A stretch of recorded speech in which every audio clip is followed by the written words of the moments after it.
मुंबईला जाण्यापूर्वी ही अंतिम बैठक असेल, कारण 29 तारखेला मनोज जरांगे आरक्षणाच्या मागणीसाठी मुंबईत धडकणार आहे।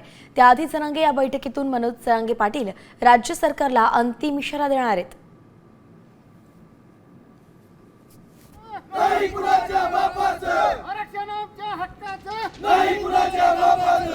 मराठा आरक्षणाच्या मागणीसाठी मराठा आंदोलक मनोज जरांगे हे 29 ऑगस्ट रोजी मुंबईमध्ये दाखल होणार आहेत। तत्पूर्वी बीडमध्ये आज निर्णायक इशारा सभा होते। इशारा बैठकीचे आयोजन मांजरसुबा बालाघाटावरती करण्यात आले। याच ठिकाणावरनं काही वेळामध्ये मनोज जरांगे पाटील हे मराठा बांधवांना संबोधित करणार आहेत, कारण 29 ऑगस्ट रोजी मराठा आंदोलक मनोज जरांगे हे आरक्षण प्रश्नी मुंबईमध्ये सर्व मावळ्यांना घेऊन दाखल होणार आहेत। तत्पूर्वी बीडमध्ये एक निर्णायक इशारा बैठकीचे आयोजन आज केलेलं आहे आणि काही वेळामध्ये याच बैठकीला सुरुवात होणार आहे। याच ठिकाणावरनं, याच बालाघाटावरनं मराठा आंदोलक मनोज जरांगे पाटील संपूर्ण राज्याला आणि त्याचबरोबर सरकारला इशारा देणार आहेत। कशा पद्धतीचं आयोजन असणार आहे, त्याचबरोबर कशा पद्धतीने मुंबईमध्ये कूच करणार आहेत, संपूर्ण जे आहे ते या स्टेजवरनं मराठा आंदोलक मनोज जरांगे पाटील जे आहे ते सरकारला आणि त्याचबरोबर राज्यकर्त्यांना इशारा देणार आहेत। नक्कीच मनोज जरांगे पाटील 29 ऑगस्टच्या अगोदर सरकारला काय इशारा देतात आणि कशा पद्धतीनं मुंबईमध्ये दाखल होतात हेच पाहणं महत्त्वाचं असणार आहे।